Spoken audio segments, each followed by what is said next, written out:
Hi viewers, இப்போ நாங்கள் எங்கே நிற்கிறோம்ண்டால் இன்றைக்கு யாழ்ப்பாணம் டவுனில் நிற்கிறோம். இன்றைக்கு என்ன பார்க்க போகிறோம்ண்டால் பயங்கரவாத தடுச்சட்டத்தை வந்து நிப்பாட்ட சொல்லி ஆர்ப்பாட்டம் நடந்து கொண்டிருக்குது. இப்போ டவுனுக்குள்ள நடந்து கொண்டிருக்குது. வாங்க காணொலிக்குள்ள போவோம்.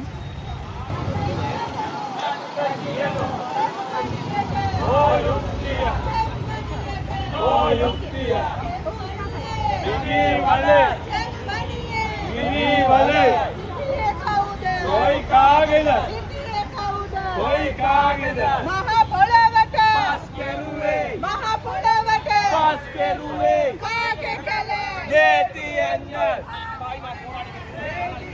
என்ன பதில் கிடைத்திருக்கிறது என்று நீங்கள் அவதானித்து பார்த்தால் உங்களுக்கு தெரியும். தென்னிலங்கையிலே கடற்படையைச் சேர்ந்த ஒருவர், ஒரு முதன்மையானவர் கைது செய்யப்பட்டிருக்கின்றார். ஒரு சிங்களவரின் கடத்தல் தொடர்பாக, தமிழ் மக்களின் கடத்தல் தொடர்பாக கைது செய்யப்பட்டிருக்கக்கூடிய ஒரே ஒருவர் பிள்ளையான் மாத்திரமே. எனவே சிங்கள பேரினவாதத்திற்கு பயந்து, சிங்கள இனவாதத்திற்கு பயந்து அவர்களை கைது செய்யாமல், அல்லது இந்த ராணுவ வெற்றி என்பதற்கு பயந்து அதன் பின்னால் மறைந்துதான் இந்த அரசாங்கம் செயற்பட்டுக் கொண்டிருப்பதை எங்களால் தெளிவாக உணர முடிகின்றது. எனவே சிங்கள பேரினவாதத்தை கௌரவப்படுத்துவதற்கு அல்லது அவர்களை சமாளிப்பதற்கான முயற்சியை இந்த அரசு செய்யக்கூடாது. ஏனென்றால் நீதி அனைவருக்கும் சமமானது என்பதை இந்த அரசாங்கம் தொடர்ச்சியாக வலியுறுத்தி இந்த ஆட்சிக்கு வந்திருக்கின்றது என்பதை நான் குறிப்பிட்டுக் கொள்கின்றேன். அது மட்டுமல்லாமல் பயங்கரவாத தடை சட்டத்தை நீக்குவோம் என்று தங்களது கொள்கை பிரகடனத்தை தெளிவாக குறிப்பிட்ட அரசாங்கம் தொடர்ச்சியாக பயங்கரவாத தடை சட்டத்தை பிரயோகித்துக் கொண்டிருக்கின்றது. இங்கிருக்கின்ற ஊடகவியலாளரை பயங்கரவாத தடுப்பு பிரிவினர் அச்சுறுத்திக் கொண்டிருக்கின்றார்கள். அது மட்டுமல்லாது பயங்கரவாத தடுப்பு பிரிவினர் பல முஸ்லீம் இளைஞர்கள் கைது செய்யப்பட்டிருக்கின்றார்கள். பல தமிழ் இளைஞர்கள் அச்சுறுத்தப்படுத்தப்பட்டுக் கொண்டிருக்கின்றார்கள்.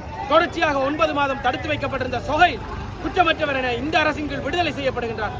மீண்டும் அதே பழைய யுகத்திலே பயங்கரவாத தடை சட்டம் அத்துமீறுகின்றது, அவர்களது மக்களது உரிமையை விழுங்குகின்றது என்பதை நாங்கள் தொடர்ச்சியாக வலியுறுத்தி கொண்டிருக்கின்றோம். அதேபோல் மிக நீண்ட காலமாக இருக்கக்கூடிய தேசிய இனப்பிரச்சனைக்கு தீர்வு என்ன என்பதை நாங்கள் கேட்டுக்கொண்டிருக்கின்றோம். அரசியல் அமைப்பிலே பாரிய மாற்றங்களை கொண்டுவருவதாக சொன்ன அரசு இன்னும் அதே பழைய அரசியல் அமைப்பிலே இயங்கிக் கொண்டிருக்கின்றது. ஒற்றை ஆட்சியின் கீழ் இருக்கக்கூடிய சிக்கல்களை நிவர்த்தி செய்து ஒவ்வொருவருக்கும் உரிமையை, அவர்களது வாழ்வுரிமையை, அவர்களது சம உரிமையை உறுதி செய்யக்கூடிய ஒரு அரசியல் யாப்பை இவர்கள் முன்வைக்க வேண்டும் என்பதையும் நாங்கள் இந்த போராட்டத்தினூடாக தெரிவித்துக் கொள்கின்றோம். தொடர்ச்சியாக மக்கள் வீதிக்கு வந்து கேட்கக்கூடிய நிலையில் தான் இந்த அரசாங்கத்தினுடைய கடந்த 1 வருட கால செயற்பாடுகள் உரிமை தொடர்பாகவும் ஏனைய தேசிய இனங்களினுடைய நிலைப்பாடுகள் தொடர்பாக அமைந்திருக்கின்றது என்பது மிகவும் வெட்கக்கேடான ஒரு விடயம். குறிப்பாக பயங்கரவாத தடை சட்டம், நீதி கேட்கின்ற பொறிமுறையிலே அரசாங்கம் எந்த ஒரு முன்னேற்றத்தையும் அடையாத சூழ்நிலையை நாங்கள் பார்த்துக் கொண்டிருக்கின்றோம். ஆனால் ஒருபொழுதும் நாங்கள் இதனை பார்த்து மௌனமாக கடந்து விட மாட்டோம். நீங்கள் புதைத்தவர்கள் அப்படியே புதையுண்டு இறந்து விட்டார்கள் என்று நினைக்க வேண்டாம். நீதி கேட்பதற்கு அந்த புதைத்ததில் இருந்து விதையாக விருட்சமாக எழுந்து வருவார்கள் என்பதற்கு நாங்கள் உதாரணமாக இருக்கின்றோம். எனவே போராட்டங்கள் தொடரும், மக்கள் நீதி கேட்பார்கள். இன்று இங்கு எங்களுடைய பல சிங்கள சகோதரர்கள் வந்திருக்கின்றார்கள். எங்களுடைய இயங்குகின்ற சிங்கள சகோதரர்கள் வந்து செம்மணிக்காக நீதி கேட்டுக் கொண்டிருக்கின்றார்கள். எனவே இது அனைவருக்குமான ஒரு போராட்டம். இந்த நீதி என்பது அனைவருக்குமானது, இது கிடைத்தே ஆக வேண்டும். அதற்காக நாங்கள் தொடர்ந்து எங்களது போராட்டத்தை முன்னெடுப்போம் என்பதை அரசுக்கு நாங்கள் தெரிவித்துக் கொள்வோம். நன்றி. சமாய்க்க வியாபாரி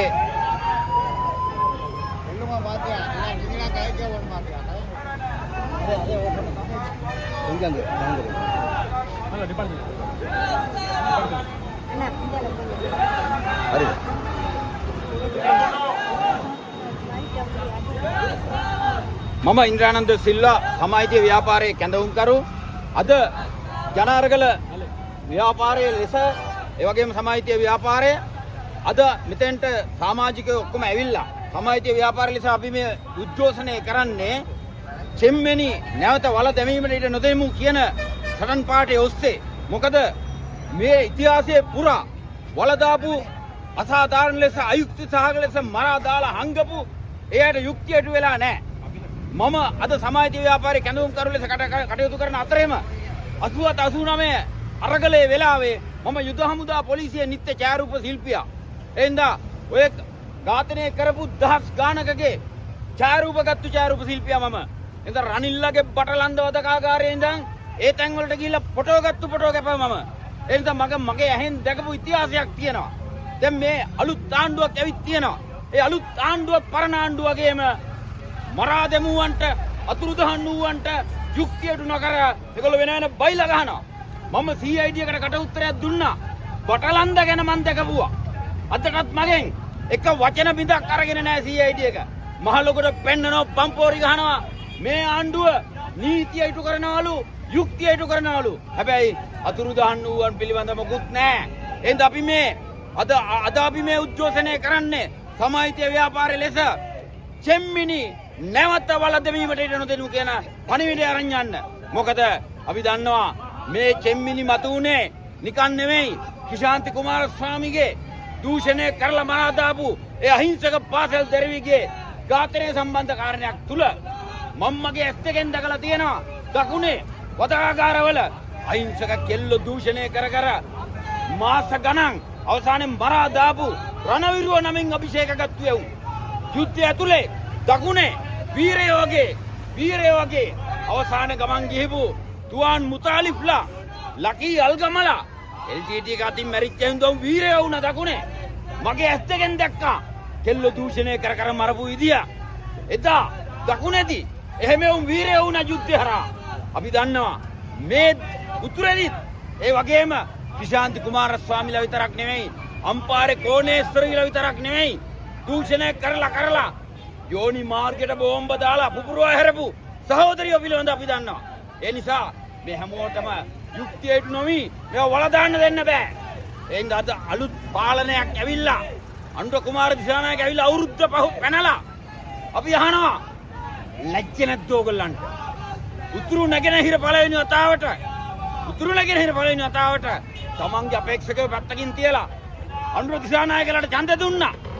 යුක්තිය ඉල්ලලා අද අපි අහන අවුරුද්දක් ගෙවිලා කෝ යුක්තිය කෝ සාධාරණය කෝ නීතිය මොකක්වත් නැහැ. ඒ නිසා මේක යටපත් කරන්න දෙන්න බෑ. ඒ නිසා මරා දාපු අයට අතුරුදහන් කරපු අයට අමුයේ දූෂණයට ලක් වෙච්ච සියලු දෙනාට ඒ යුක්තියට වෙන්න ඕනේ. අපි අද අරගලේ කරන්නේ අලුත් ව්‍යවස්ථාවක් දිනා ගැනීම එක්ක යන වැඩපිළිවෙලක්. ඒ වෙනතු හැමදාමත් මුන්ට මේවා ඡන්ද බලාගෙන කරන මගෝඩි සෙල්ලම් කරන්න දෙන්න බෑ. එඳ මුළු මහත් රටේ ජනතාව හඬ නැගිය යුතුයි. අලුත් ව්‍යවස්ථාව පොරොන්දුනා. ඒ ව්‍යවස්ථාව ඉටු කරන්න ඕනේ. ජාතික ප්‍රශ්නයට ඇත්ත විසඳුමක් දෙන්න ඕනේ. යුද්ධය වුණා කියලා ජාතික ගැටලුවට විසඳුම් ලැබිලා නැහැ. ඒවා එහෙමමයි. ඉඩම් ප්‍රශ්නේ එහෙමමයි. අතුරුදහන් වූවන්ගේ ප්‍රශ්නේ එහෙමමයි.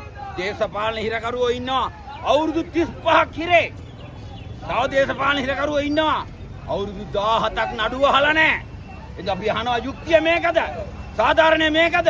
ඒ නිසා අද සමාජීය ව්‍යාපාරයේ මේ ආරම්භ කරපු වැඩපිළිවෙල අපි යෝජනා කරනවා නැවත ජනතාව එකතු වෙන්න, දසදහස් ගණනින් එකතු වෙන්න, යුක්තිය දිනා ගන්නතුරු මේ සටන ඉදිරියට අරන් යමු කියන එක අපි සමාජීය ව්‍යාපාර විදියට යෝජනා කරනවා. ජය වේවා.